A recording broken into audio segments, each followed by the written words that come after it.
রূপচাঁদা ফ্রাই কার না পছন্দ। আর এটা যতটা মচমচে হয় খেতে তত বেশি মজা হয়।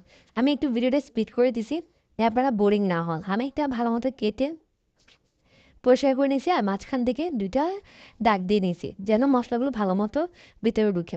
আমি এখানে আদা বাটা আর রসুন বাটা দিয়ে দিচ্ছি। আর আর তার মধ্যে আমি কিছু মরিচের গুঁড়া, হলুদের গুঁড়া আর মশলা গুঁড়ি হ্যাঁ দিয়ে ভালো মতো আগে এটাকে মিশিয়ে নিব। হুম, ভালো মতো মসলাগুলো যেন মিক্স হয়ে যায় সেজন্য আমি উপর দিয়ে ভালো মতো দিয়েছি। আর অবশ্যই লবণ স্কিপ করা যাবে না। আর তাতে সবচেয়ে একটা ইম্পর্টেন্ট ইনগ্রিডিয়েন্টস আমি বলে দিই লেবু। লেবু আর টমেটো সস। আর এখানে তো আমি সয়া সস দিলাম। টমেটো সস দিলে এটার একটা ইয়েটা ভালো আসে, আর লেবুটা অবশ্যই দেওয়ার চেষ্টা করবেন। তাহলে এটার যে টেস্ট এটা আপনারা মানে অথেন্টিক টেস্টটা পাইতে হলে আবার অবশ্যই লেবু দেওয়ার চেষ্টা করবেন। এই ফ্রাইগুলোতে লেবু দিলে অনেক বেশি ভালো লাগে।